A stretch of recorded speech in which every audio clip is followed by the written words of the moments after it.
Shalom, puji nama Tuhan. Apa kabar saudara? Kita boleh bertemu kembali di mana hari Minggu kita boleh bersama-sama berkumpul.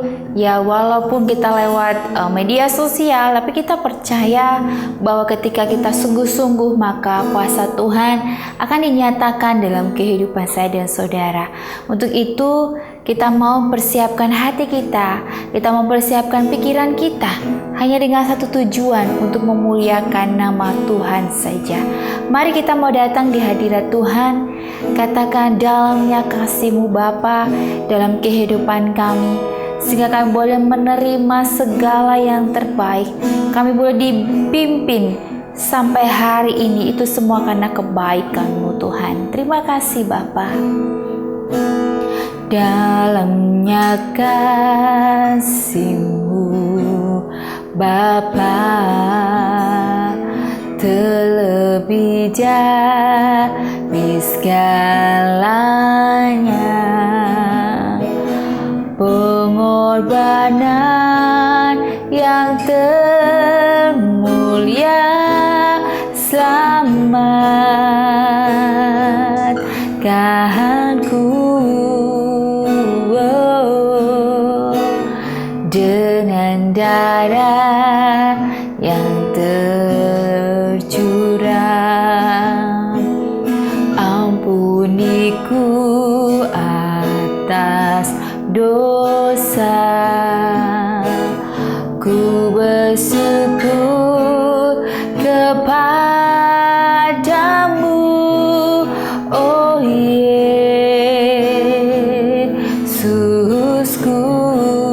Engkau ku sembah, Engkau ku sembah, Kau yang terindah. Pulihkanku dengan darah-Mu, Engkau ku sembah, Bapa mulia. Seumur hidupku ku mau menyembah-Mu, Engkau ku sembah, Engkau ku sembah, Kau yang terindah.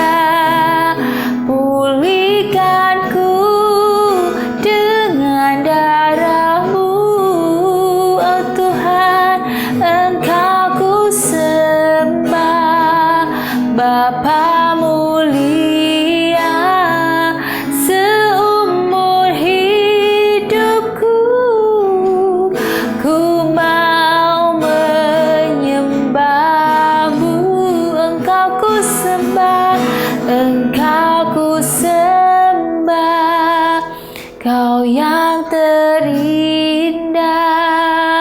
Pulihkanku dengan darah-Mu, Tuhan, Engkau ku sembah, Bapa mulia.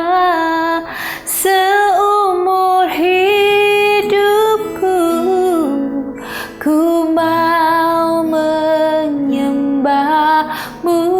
Seumur hidupku, seumur hidupku ku mau menyembah-Mu. Seumur hidupku ku mau menyembah-Mu. Ini kami Tuhan, kami mau menyembah-Mu saja. Kami mau pergunakan mulut kami untuk menyembah-Mu, untuk memuji-Mu Tuhan. Haleluya, haleluya. Yesus, kami bersyukur Tuhan. Haleluya, terima kasih Tuhan. Bapa, punya Engkau yang baik. Haleluya. Seumur hidup kami mau mempergunakan yang terbaik hanya untuk memuliakan nama Tuhan. Hari ini kami mau benar-benar memberi hidup kami untuk Engkau, supaya kami tidak kedapatan bercela di hadapan Engkau. Untuk itu Engkau yang mengampuni dan Engkau yang membersihkan kami dari segala dosa dan kesalahan. Layakkan kami Tuhan untuk mendengarkan firman-Mu. Urapi hamba-Mu yang tidak ada apa-apanya ini. Pakai hamba-Mu sesuai dengan rencana-Mu, sesuai dengan firman Tuhan, supaya apa yang hamba katakan, pikirkan itu boleh menyenangkan hati Engkau, dan banyak jiwa-jiwa yang diselamatkan karena mengenal akan Engkau. Kami bersyukur Tuhan, dalam nama Tuhan Yesus. Haleluya. Amin. Puji Tuhan, shalom saudaraku yang kekasih dalam Tuhan Yesus Kristus. Apa kabar saudara? Pada hari ini di mana bertepatan di hari Minggu, kita boleh merenungkan dan mengingat kembali bahwa di mana hari peristirahatan itu berarti ya saudara, kita mempergunakan waktu kita untuk datang beribadah, untuk mendengarkan firman Tuhan ya.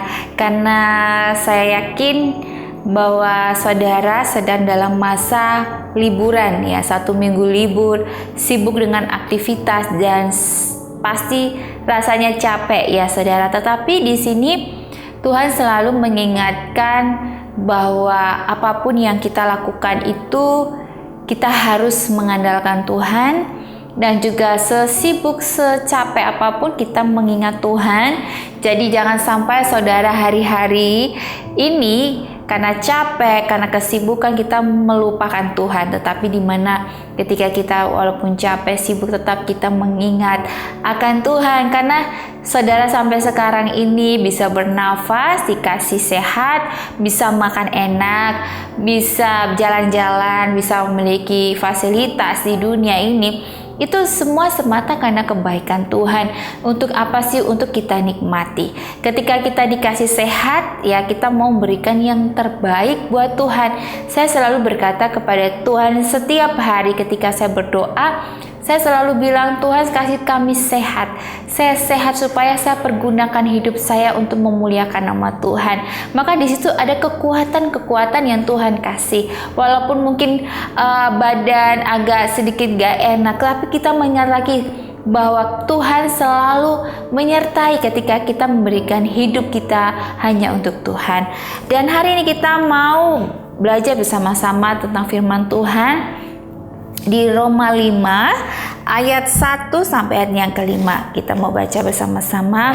Sebab itu kita yang dibenarkan karena iman, kita hidup dalam damai sejahtera dengan Allah oleh karena Tuhan kita Yesus Kristus. Oleh dia kita juga beroleh jalan masuk oleh iman kepada kasih karunia ini. Di dalam kasih karunia ini kita berdiri dan kita bermegah dalam pengharapan akan menerima kemuliaan Allah. Dan bukan hanya itu saja, kita malah bermegah juga dalam kesengsaraan kita, karena kita tahu bahwa kesengsaraan itu menimbulkan ketekunan, dan ketekunan menimbulkan tahan uji, dan tahan uji menimbulkan pengharapan, dan pengharapan tidak mengecewakan, karena kasih Allah telah dicurahkan dalam hati kita oleh Roh Kudus yang telah dikaruniakan kepada kita. Amin. Di sini kita belajar tentang sebuah pengharapan ya. Selagi kita masih hidup saudara, saya dan saudara punya harapan ya. Harapan kita itu di dalam Tuhan ya. Ketika kita bergantung kepada Tuhan ya, pengharapan kita kepada Tuhan ya, kadang membuat kita bimbang karena kita berpikir bahwa tidak terlihat ya, belum terlihat gitu ya. Karena orang lebih percaya apa yang dilihat ya. Benar kan saudara? Orang itu lebih mempercayai apa yang dilihatnya, apa yang terlihat di depannya, yaitu yang dipercayai. Ketika satu hal yang tidak bisa terlihat, bagi mereka itu tidak mungkin untuk dipercayai. Tetapi di sini Tuhan mau mengajarkan saya dan saudara untuk belajar berharap kepada Tuhan ya. Karena manusia, kalau kita harapnya manusia, harapnya sama istri, sama suami, sama anak, sama partner kerja, atau siapapun itu ya, dalam bentuk wujud manusia, pasti akan mengecewakan ya. Karena ya itu tadi, Tuhan bilang bahwa pengharapan kita itu harus kepada Tuhan ya. Jangan berharap kepada manusia, karena manusia itu bisa berubah ya, dalam berpikirnya, dalam bertindak, apalagi dalam janjinya ya. Awalnya nanti ya aku datang main ke rumahmu jam berapa, jam 5, tapi kita tunggu-tunggu jam 5 nggak datang, ternyata wah nggak jadi ya, lagi macet atau lagi ada acara ya, seperti itu. Itu janji-janji sepele dari manusia memang meleset, tetapi janji Tuhan itu tidak pernah meleset sama sekali, tidak pernah membuat kita kecewa. Tetapi kadang kita nggak sabar ya, kita nggak sabar karena kita pengennya cepat. Padahal kalau kita tahu rencana Tuhan bahwa waktu Tuhan itu pasti yang terbaik, janji Tuhan itu tepat pada waktunya, bukan pada keinginan kita atau waktu kita. Karena Tuhan tahu waktu yang terbaik, kapan Dia harus memberi ya. Siapa tahu ya, ketika saya mau kesaksian ketika kami mau cari rumah, di mana kami menginginkannya di Magelang ya saudara. Waktu itu saya belum punya anak ya, tetapi saya mau punya rumah di Magelang. Sudah cari, sudah urus semuanya, tetapi tidak lolos ya saudara. Karena kami cari rumah yang second ya waktu itu. Udah suka, udah ini pokoknya, tetapi belum lolos. Dan di situ kadang ya, sebagai manusia, Tuhan, kami udah doa loh, kamu udah percaya. Tapi di sini kan Tuhan bilang percaya bukan berarti maksa ya. Ya kadang kita minta sesuatu sama Tuhan tuh maksa, jadilah kehendakku ya, bukan harusnya jadilah kehendakmu, bukan kehendakku. Tapi kadang kita suka maksa ya sama Tuhan, jadilah kehendakku Tuhan, aku pengen itu. Padahal sebenarnya bagi Tuhan itu belum baik, belum tepat. Tapi kadang bagi kita itu baik ya, karena melihat kasat mata manusia itu yang dilihat baik, tapi belum tentu yang dilihat Bapa kita di surga itu baik ya. Makanya di sini saya belajar ketika dalam kehidupan saya mengalami kesulitan, mengalami pergumulan, saya bersyukur ketika harus melewati seperti itu. Tuhan mengajarkan saya untuk tetap berharap kepada Tuhan dan mengerti janji-janjinya. Ya waktu itu saya berdoa, ya saya berserah kepada Tuhan, dan Tuhan memang tahu benar. Waktu itu saya kalau hamil, saya tinggal di Magelang. Saya juga kerjanya sibuk kesana kemari. Nanti kalau punya anak, saya mau titipin siapa? Saya juga takut kalau sama Mbak sendiri ya, karena orang tua saya berbeda, tinggal di kota. Jadi kalau saya bisa dekat sama orang tua saya, mungkin saya kerja, saya bisa nitip anak saya sebentar ya di orang tua saya. Dan akhirnya Tuhan kasih rumah yang berdekatan dengan kedua orang tua kami ya, walaupun tidak dekat banget ya, paling 15-20 menit lah, yang penting satu kota gitu ya. Jadi ketika saya bisa pergi-pergi, saya bisa kerja, pergi-pergi, bisa menitipkan anak saya. Nah disitulah waktu Tuhan ya, waktu Tuhan yang terbaik. Kok kayaknya saya sudah berusaha Tuhan yang terbaik, tapi kok belum dapet ya. Di sini Tuhan bilang juga, firman Tuhan bilang bahwa kita itu ya, dan bukan hanya itu, karena kita bermegah juga dalam kesengsaraan kita, karena kita tahu bahwa kesengsaraan itu menimbulkan ketekunan, dan ketekunan menimbulkan tahan uji menimbulkan pengharapan, dan pengharapan itu tidak mengecewakan ya. Jadi saudara, ketika kita mengalami hal-hal sulit, hal-hal yang tidak mengenakan, di sini kita belajar menata hati sebenarnya ya. Menata hati untuk menjadi pribadi yang tidak mudah mengeluh, banyak bersyukur, banyak berdiam diri, banyak mengambil momen-momen di mana berjumpa dengan Tuhan ya.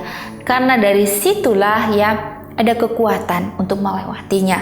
Karena saya pegang janji Tuhan bahwa Tuhan itu kasih tepat pada waktunya, dan Tuhan tidak pernah memberikan janji yang mengecewakan ya, tetapi pengharapan di dalam Tuhan itu tidak mengecewakan, karena kasih Allah telah dicurahkan dalam hati kita oleh Roh Kudus yang telah dikaruniakan kepada kita. Jadi saudara, mari kita mau belajar untuk menjadi pribadi yang sabar, yang tekun dan mengerti kehendak Tuhan ya. Jangan berfokus pada apa yang kelihatan, tetapi kita mau berfokus kepada tangan Tuhan yang tidak kurang panjang untuk menolong dan menjadikan kita lebih baik ya. Karena di dalam kesengsaraan, kesulitan itu sebenarnya kita lagi dibentuk menjadi pribadi yang selalu dan mengingat akan Tuhan, selalu berharap kepada Tuhan ya. Beberapa kali saya mengalami kekecewaan kepada manusia karena memang saya salah sendiri. Kenapa saya taruh harapan saya kepada manusia? Karena janji manusia itu mengecewakan. Bahkan orang terdekat kita pun bisa mengecewakan. Karena Allah itu Allah pencemburu, tidak mau diduakan. Jadi kalau kita yang bilang masih cinta Tuhan, tapi ternyata kita tidak sungguh-sungguh masih mencintai pekerjaan kita, masih mencintai apa yang kita punya, apa yang kita pelihara, apa yang ada di samping kita ya, kita belum mencintai Tuhan seutuhnya. Mencintai Tuhan seutuhnya adalah tidak ada alasan untuk datang kepada Tuhan, untuk percaya kepada pengharapan di dalam Tuhan. Karena kalau kita berharap kepada Tuhan, kita percaya ya kepada Tuhan, percayalah bahwa tidak akan mengecewakan ya saudara.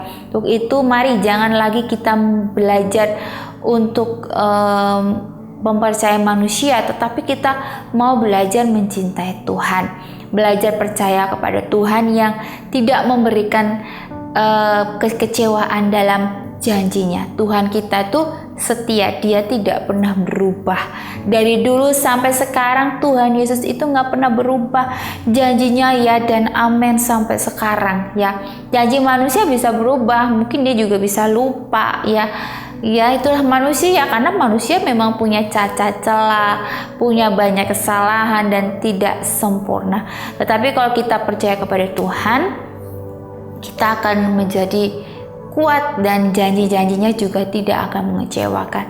Tapi ingat juga ketika kita mendapatkan, maksudnya orang berharap atau bukan orang berjanji atau kita yang berjanji kepada seseorang, belajarlah juga saudara untuk menepati ya, menepati. Kalau memang tidak sanggup jangan menepati, tetapi kalau kita sanggup ayo kita menepati janji kita, supaya kita juga dipandang menjadi orang yang, kalau orang Jawa bilang mencela-mencela ya, tapi kita mau dipandang menjadi orang yang komitmen. Karena orang yang komitmen itu dia berkata iya, iya, tidak ya. Karena itu juga menunjukkan bahwa karakter kita ya. Karakter orang yang di dalam Tuhan itu selalu terpancar dari berkata, berpikir dan perilaku. Jadi kita tidak boleh sembarangan juga dan ikut sama seperti dunia. Tetapi ketika kita mau melangkah atau kita mau melakukan segala sesuatu, ya kita harus menunjukkan bahwa kita ini adalah terang ya, terang dunia. Kita harus menjadi terang bagi sesama kita. Hal sekecil apapun, ketika kita berjanji untuk bertemu, ayo on time gitu ya, untuk beribadah, ayo on time, itu kan janji-janji yang menurut kita itu adalah sepele ya, tapi itu berdampak bagi kedepannya, karena itu berlaku pada konsisten kita. Kalau kita nggak konsisten dalam menepati janji, bagaimana Tuhan mau bekerja juga? Karena kita kepada manusia aja tidak menepati dengan baik. Tapi di sini kita belajar juga untuk dua hal. boleh percaya dan meletakkan harapan kita pada manusia, tetapi kepada Tuhan. Yang kedua adalah kita harus menjadi pribadi yang menepati janji, ya, dan tidak boleh berharap kepada manusia, itu sudah pasti, tapi menepati janji apa yang sudah dikomitmenkan, apa yang sudah kita bicarakan, itu menjadi komitmen, dan berkatalah ya dan tidak, ya. Jika tidak sanggup, ya udah ditolak aja karena memang sesuai kemampuan, ya. Nah, itulah makanya kenapa peran Tuhan, peran Kristus itu ada, supaya kita itu percaya, berharap, dan memang Tuhan sanggup, ya. Bukan Tuhan bilang ya kalau saya sanggup, tapi Tuhan itu sanggup. Dia sanggup melakukan, ya, segala perkara. Tuhan sanggup mengubah, Tuhan sanggup menjadikan hal yang mustahil buat saya dan saudara hari-hari ini, karena kita percaya bahwa pengharapan hanya di dalam Tuhan saja. Saudara mau meletakkan harapan saudara kepada Tuhan, ya, percaya bahwa orang yang meletakkan harapan kepada Tuhan, hidupnya selalu tenang, selalu kuat, selalu berseri-seri, bahagia, damai sejahtera. Kan di sini firman Tuhan juga bilang bahwa dalam damai sejahtera dengan Allah oleh karena Tuhan kita Yesus Kristus, ya, yang dibenarkan karena iman, ya. Bagaimana iman itu bekerja? Hatinya dulu dipantaskan, ya. Kalau Tuhan mau bekerja, memberikan sesuatu apa yang kita inginkan, ayo kita pantaskan diri, ya. Layakkanlah diri kita dulu. Kalau kita udah layak, percaya, ya, Tuhan pasti akan kasih perkara-perkara yang besar buat saya dan saudara. Mari kita mau berdoa. Terima kasih Tuhan atas firman-Mu. Pada hari ini kami mau belajar untuk berharap kepada Tuhan. Kami mau meletakkan harapan kami mau meletakkan hidup kami kepada Tuhan, bukan kepada apa yang kami lihat, apalagi kepada manusia yang banyak mengecewakan. Tetapi di dalam Engkau, pengharapan kami tidak akan sia-sia. Pengharapan kami ini penuh masa depan yang penuh harapan. Dan kami bersyukur Tuhan ketika kami boleh mengalami kesengsaraan di dunia, pergumulan di dunia. Di situ Tuhan mengajarkan kami untuk mengingat akan Engkau, bersabar, tekun, dan percaya bahwa di dalam pengharapan di dalam Engkau tidak ada yang mengecewakan. Kami bersyukur Tuhan, kami diingatkan kembali, biarlah kami selalu berjalan dan mengingat akan firman-Mu. Dalam nama Tuhan Yesus, haleluya. Amin. Puji nama Tuhan. Shalom.